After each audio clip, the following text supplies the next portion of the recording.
وعلماء ملته وعلينا معهم ولهم وفيهم اجمعین۔ مفتی انفاس الحسن صاحب اور مفتی حنیف برغادی صاحب نے بہت کوشش کر لی، مگر اتنے بڑے مجمع سے بالکل باریک سی آواز آتی تھی درود شریف کی۔ اب دیکھیے، اب اللہ سے پڑھو، اللہ کے کہیں سے آپ پڑھیں گے کہ نہیں، یہ دیکھنا ہے۔ ان اللہ وملائکتہ یصلون علی النبی یا ایھا الذین آمنوا صلوا علیہ وسلموا تسلیما۔ اب ہوئی بات صاحب، تقریریں تو ہو چکی، اور ہمارے عزیز مفتی حنیف صاحب اور ہمارے عزیز مفتی انفاس الحسن صاحب تقریر کر چکے، اور میں ان دونوں حضرات کو یہ یقین دلانا چاہتا ہوں کہ کسی اور جگہ اتنے بڑے مجمع میں اتنے پڑھے لکھے آپ کو نہیں ملیں گے جتنے اس وقت کینیڈی ہال میں پڑھے لکھے بچے۔ یہاں وہی بول سکتا ہے جو صحیح صحیح بات کہ ہوائی تکے نہیں اڑتے، یہاں ابھی پکڑ کے پوچھ لے گا فوراً، کوئی ذرا ادھر ادھر کی اڑائی تو فوراً پکڑ کے پوچھ لے گا کہ صاحب بتائیے۔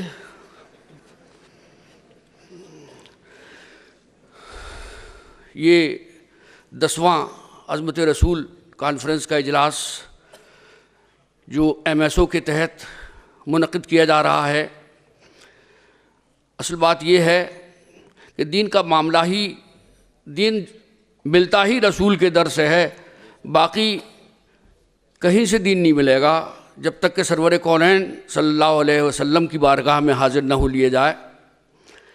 میں تو 2-3 چھوٹے چھوٹے واقعات سناؤں گا آپ کو، اس لیے کہ میں تو یہیں کا ہوں، آپ کے ہاں 44 سال سے ہوں، اتنا سا آیا تھا، اب داڑھی سفید ہو گئی اور سرکاری طور سے بھی سینئر سٹیزن ہو گیا ہوں اب۔ مگر اردو میں کہتے ہیں کہ ساٹھا سو پاٹھا، جس کی پیٹھ پہ بزرگوں کا ہاتھ رکھا ہو، جس کے چاہنے والے ہوں، ان کی ہمت جو ہے وہ بلا دیتی ہے۔ تو ہجرت کا واقعہ آپ یاد کیجئے، اللہ کے پیارے رسول صلی اللہ علیہ وسلم، یار غار وفادار، افضل البشر بعد الانبیاء والمرسلین بالتحقیق، سیدنا ابو بکر صدیق رضی اللہ تعالیٰ عنہ کے ساتھ ہجرت کرنے کا حکم ملا۔ تو اللہ کے رسول کو مکے والے رسول تو نہیں مانتے تھے، مگر یہ ضرور مانتے تھے کہ یہ بے حد ایماندار اور امانت دار ہیں۔ تو اپنی امانتیں، ظاہر ہے وہ رسول اللہ اگر کہہ دیتے تو بات ہی سب ختم ہو جاتی وہیں، اے محمد یہ ہماری اس تھیلی میں روپے رکھیں، ہم جا رہے ہیں شام، یہ روپے تم دیکھتے رہنا، تمہاری امانت۔ اس طرح سے بہت سی امانتیں تھیں۔ تو اللہ کے رسول صلی اللہ علیہ وسلم نے مولا کائنات سیدنا مرتضیٰ علی کو طلب فرمایا اور کہا کہ علی، ہم اور ابو بکر تو آج رات کو چلے جائیں گے، اور یہ امانتیں تمہارے سپرد ہیں، سب کی امانتیں ان کے سپرد کر کے ہم سے آ کے مدینے میں مل جانا۔ ہم آپ سوتے، کوئی گارنٹی نہیں اگلی صبح اٹھیں گے کہ نہیں اٹھیں گے۔ مولا کائنات نے لکھا کہ اس رات جتنی چین کی نیند مجھے آئی، اس کے بعد کبھی زندگی میں اتنی چین کی نیند نہیں آئی، کیونکہ اس رات کو میرا گارنٹر، میری زندگی کا ضمانت دار میرا آقا مولا صلی اللہ علیہ وسلم تھا۔ اب جیسا گارنٹر ہوتا ہے ویسے ہی مال ملتا ہے۔ اب میں یہاں جاؤں علی گڑھ مسلم یونیورسٹی SBI برانچ میں گارنٹی لوں تو 2-3 ہزار روپے دے دے گا مشکل سے، لیکن اگر ہماری برادر عزیز، برادر مکرم لیاقت حسین معینی صاحب جائیں تو سیف کھول کے کہے گا جتنے ادھار دلوانا چاہیں آپ دلوا لیجیے۔ اب چلے صاحب، حضرت ابو بکر صدیق رضی اللہ تعالیٰ عنہ نے فرمایا کہ مکے کے لوگ قدم کے نشان سے پہچان جاتے ہیں، لہٰذا آپ میرے کندھوں پہ سوار ہوئیے اور چلیں ہم۔ تو مولا کائنات تو اللہ کے رسول کے کندھوں پہ سوار ہو کے عرش تک دیکھ رہے تھے۔ سیدنا ابو بکر صدیق نے اپنے کندھوں پہ بٹھایا سرکار دو عالم صلی اللہ علیہ وسلم کو اور پنجوں کے بل چلے۔ اب آپ سوچ سکتی پیر پورا رکھ کے چلنے میں تکلیف نہیں ہوتی، لیکن پنجوں کے بل اچکتے ہوئے چلنے میں تکلیف ہوتی ہے۔ تو اتنے میں گھوڑے کی آنے کی آہٹ ہوئی تو انہوں نے کہا کہ سرکار کوئی پیچھا کر رہا ہے ہمارا۔ تو دیکھا، اس وقت وہ سراقہ تھا، اور پھر وہ حضرت سراقہ رضی اللہ تعالیٰ عنہ ہو گئے۔ تو اللہ کے رسول نے حکم دیا، گھوڑا کے پیر زمین سے چپک گئے، اور انعام اتنا لمبا رکھا تھا کفار مکہ نے کہ صاحب سوچ ہی نہیں سکتے آپ، 100 سرخ اونٹ. ایک تو اونٹی بہت قیمتی ہوتا تھا اس زمانے میں عرب میں، اور وہ بھی سرخ رنگ کے اونٹ، بہت ہی قیمتی انعام. تو پھر سراقہ کے دل میں لالچ آیا، پھر وہ پیچھے لگا. پھر اللہ کے رسول نے حکم دیا تو زمین نے اس کو گھٹنوں اپنے اندر اس کے گھوڑے کے پیر چلے گئے.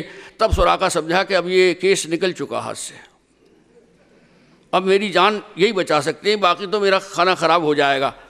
تو اللہ کے رسول نے فرمایا سراقہ میں تمہارے ہاتھوں میں کسرا کے کنگن دیکھتا ہوں. کسرا ایران کا بادشاہ، تو وہ تو بالکل ایسے زیور پہنتا تھا جیسے کہ ہمارے ہاں خواتین پہنتی ہیں.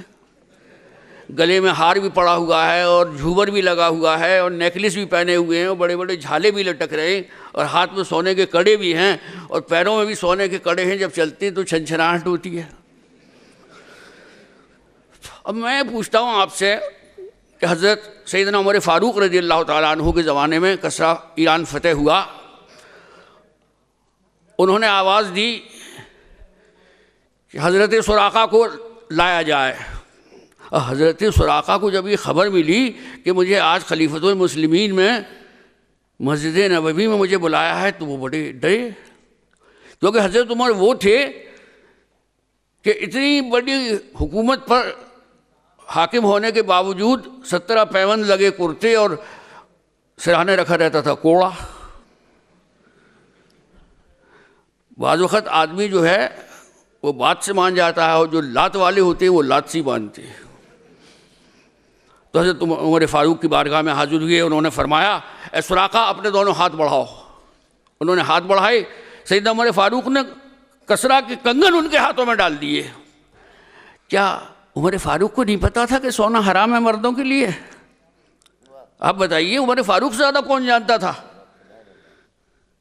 مگر وہ یہ جانتے تھے کہ جس نے کہا ہے وَمَا يَنطِقُ عَنِ الْهَوَىٰ إِنْ هُوَ إِلَّا وَحْيٌ يُوحَىٰ، اپنی طرف سے تو کچھ کہتے ہی نہیں ہیں، وہ جو ان سے کہلوایا جاتا ہے. وہ کہتے ہیں، ایک واقعہ اور آپ کو سناؤں. صحابہ کرام کی محفل لگی ہوئی ہے، اللہ کا پیارا رسول اس میں جلوہ افروز ہے، ایسا لگ رہا ہے کہ جیسے ستاروں کے جھرمٹ میں چاند ہو.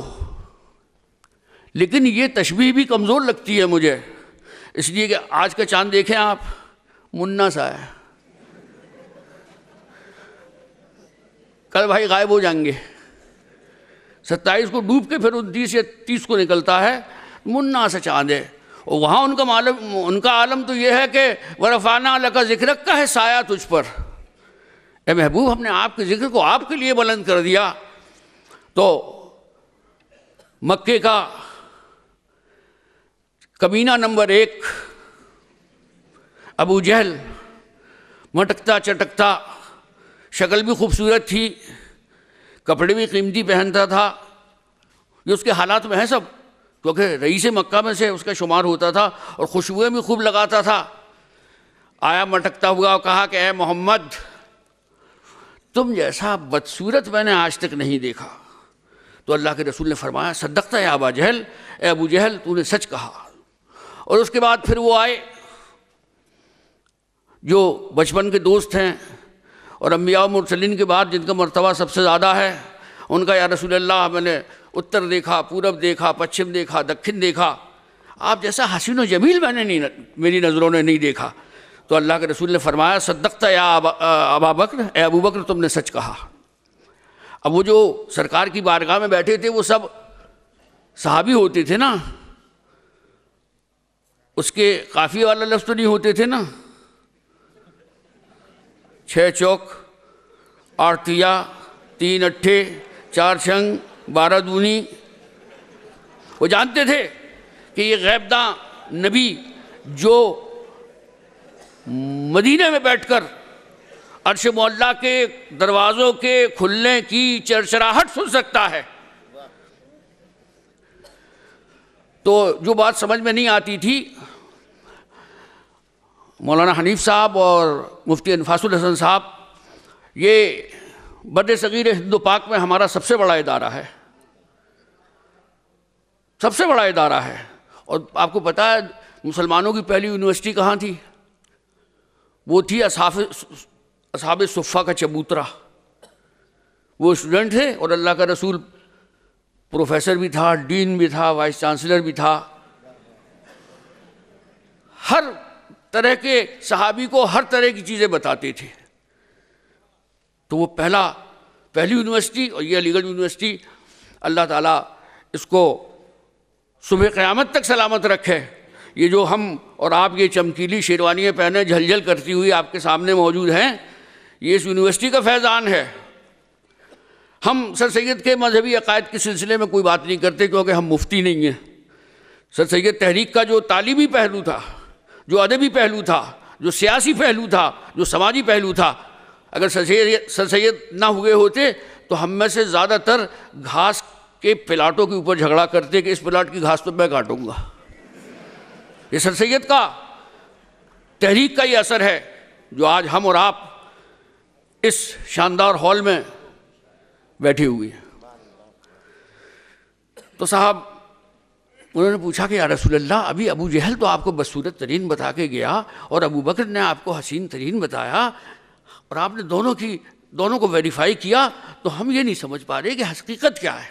تو اللہ کے رسول نے فرمایا، اے میرے صحابہ سنو، میں اپنے رب کا پالش کیا ہوا آئینہ ہوں، اور اس میں دیکھنے والے کو اپنی شکل نظر آتی ہے. ابو جہل کو اپنے کفر کی تاریکیاں نظر آئیں تو میں اسے بدصورت لگا، اور ابو بکر کو اپنے ایمان کی روشنی نظر آئی تو میں انہیں حسین لگا. اور پھر وہ شاعر، بدایوں کا مشہور شاعر لطف بدایونی کہتے ہیں، رخ مصطفیٰ ہے وہ آئینہ کہ اب ایسا دوسرا آئینہ. رخ مصطفیٰ ہے وہ آئینہ کہ اب ایسا دوسرا آئینہ، نہ دکانیں آئینہ ساز میں، نہ ہماری بزم خیال میں. تو میرے عزیزو، کتنی بڑے ہو جاؤ، ڈاکٹر، انجینئر، پروفیسر، جج، لیکن اللہ کے رسول کی محبت میں اگر نہیں ہے یا کمی کر دی تو وہ سب چیز بیکار ہے. اس لیے کہ سید عالم صلی اللہ علیہ وسلم نے فرمایا، اصحابی کا نجوم کایہم اقتدیتم اہتدیتم، اور فرمایا مثل اہل بیتی کا سفینۃ نوح من رکبہا نجا ومن تخلف عنہا فہلک. میرے صحابہ کی مثال ستاروں کی طرح ہے جن سے لوگ رستہ تلاش کیا کرتے ہیں، اور میرے اہل بیت کی مثال نوح کی کشتی کی طرح ہے جس میں جو بیٹھ گیا وہ تو پار نکل گیا، اور جو وہاں نہیں بٹھایا گیا وہ لٹک گیا. تو میرے عزیزو، سید عالم صلی اللہ علیہ وسلم نے فرمایا، لا یؤمن احدکم حتی اکون احب الیہ من والدہ وولدہ والناس اجمعین. ایمان مکمل نہیں ہوگا جب تک کہ تم اپنے اولاد اور اپنے ماں باپ اور اپنی جان سے زیادہ مجھے نہ چاہو. اور یہ حدیث کسی گاؤں کے صحابی سے نہیں ہے مروی. دونوں مفتی بیٹھے ہوئے ہیں شیر کی طرح، بڑا بھروسہ ہے ان کا، انہی کرم میں تو یہاں کھڑے ہوئے ہیں. یہ حدیث پاک ہے سیدنا عمر فاروق رضی اللہ تعالیٰ عنہ سے.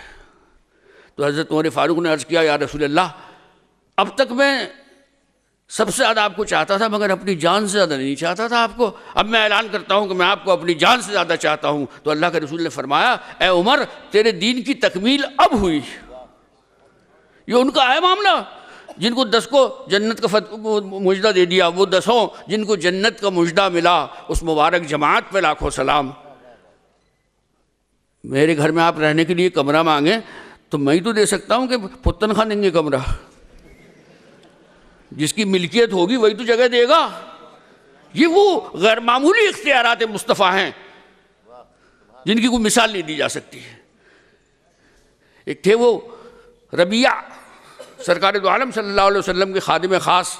ایک دن دریائے رحمت بہت ہی جوش پر تھا. فرمایا، ربیعہ مانگ، کیا مانگتا ہے بتائیے. یعنی اتنی چھوٹ دے دی کہ جو چاہو دنیا میں وہ ہم سے مانگ لو.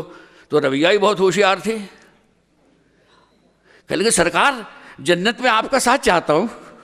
یعنی میٹھے ہو دو جنت بھی چاہیے اور آپ کا ساتھ بھی. جنت کے کئی طبقے ہیں، اور جیسا کہ ہم نے پڑھا کتابوں میں، جنت سائز میں چھوٹی ہے جہنم کے مقابلے، اس لیے کہ اس کے پاس میٹیریل بہت ملے گا. اسے بہت میٹیریل ملے گا. جتنے وہ دنیا کے نامور لوگ ہیں، لینن وہاں ملیں گے، اسٹالن وہاں ملیں گے، پنڈت نہرو سے وہاں ملاقات ہوگی، اندرا گاندھی وہاں ہوں گی، لال بہادر شاستری، یہ سب اپنے جو ہیں وہی ہوں گے فٹ. اور ہم اور آپ انشاءاللہ جنت ملیں گے انشاءاللہ. وہاں بھی اپنے سرکار کے اوپر درود و سلام پڑھ رہے ہوں گے، وہی ملاقات ہوگی۔ تو میرے عزیزو، ان کی ہیبت تھی کہ بیت اللہ مجرے کو جھکا، ان کی ہیبت تھی کہ بیت اللہ مجرے کو جھکا، ان کی طاقت تھی کہ ہر بت تھر تھرا کر گر گیا۔ فتح مکہ ہو رہی ہے، فتح مکہ، اور آج اللہ کا رسول as a commander in chief مکے میں داخل ہو رہا ہے، سپہ سالار اعظم کی حیثیت سے۔ اور کیا اللہ کے رسول کو یاد نہیں آتا ہوگا کہ ان گلیوں میں میں کھیلتا تھا، یہاں میرے چچا کا گھر تھا، سب یاد آتا ہوگا، اور کیا گزرتی ہوگی۔ تو صحابہ کرام میں بڑا جوش کہ آج تو مارے تلواروں کے چیتھڑے اڑا دیے آج تو کافروں کے۔ یہ باتیں سب بالکل ہیں، بالکل ایگزیکٹ صحیح۔ تو ایک صحابی نے کہا کہ الیوم یوم الملحمہ، آج کا دن جو ہے وہ بدلے کا دن ہے۔ تو سرکار نے فرمایا نہیں، الیوم یوم المرحمہ، آج رحم کا دن ہے۔ اور ابو سفیان جو سینئر دشمنوں میں سے ایک تھا، حضرت ابو سفیان رضی اللہ تعالیٰ عنہ تو بعد میں ہوئے، اس وقت تو ابو سفیان تھا۔ اللہ کے رسول نے اعلان فرما دیا جو ابو سفیان کے گھر میں چلا جائے وہ اسے امان دیتا ہوں میں، جو مسجد میں چلا جائے اسے امان دیتا ہوں، جو اپنے گھر کے دروازے بند کر لے میں اسے امان دیتا ہوں۔ کیسا امن و امان والا رسول ہے۔ اس وقت تو یہ عالم تھا کہ اگر اشارہ کر دیتے تو تکہ بوٹی کر دیتے کفار مکہ کی، لیکن ان کی شان کریمی ہے۔ اور اماموں کا امام، جس نے ہزاروں کو امام بنا دیا، امام احمد رضا خان فاضلی بریلوی رضی اللہ تعالیٰ عنہ، وہ کہتے ہیں کہ سورج الٹے پاؤں پلٹے، چاند اشارے سے ہو چاک، اندھے نجدی دیکھ لے قدرت رسول اللہ کی۔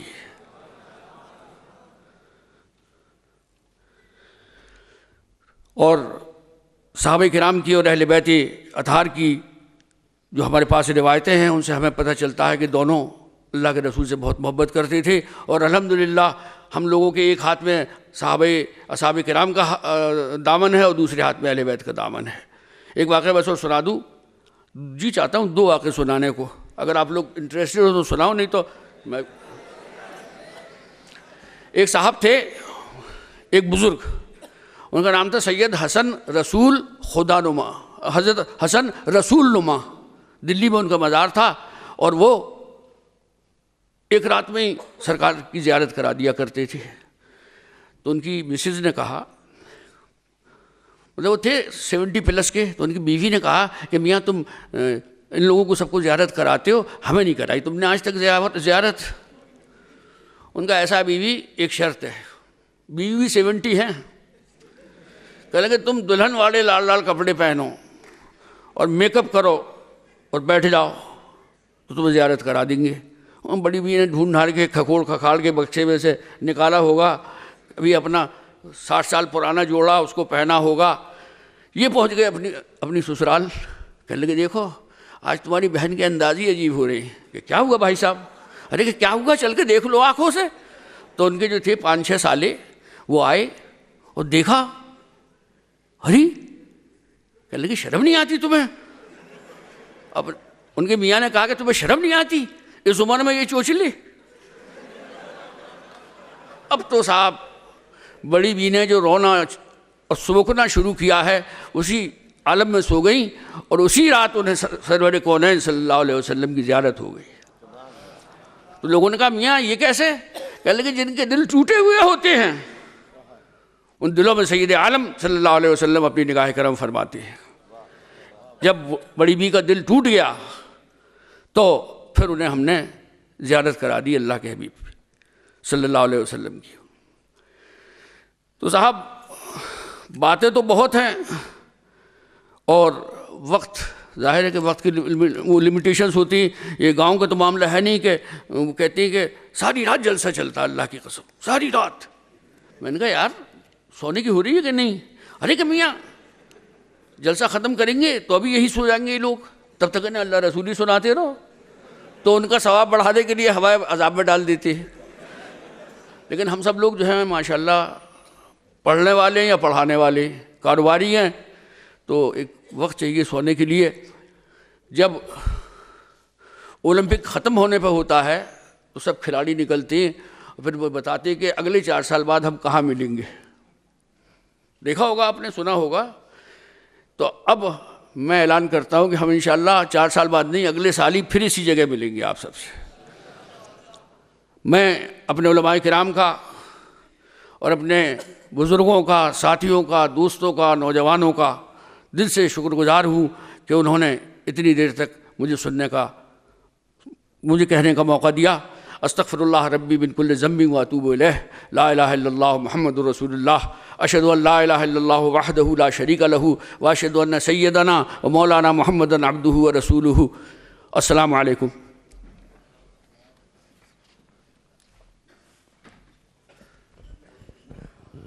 حضرات گرامی، حضرت امین ملت دامت برکات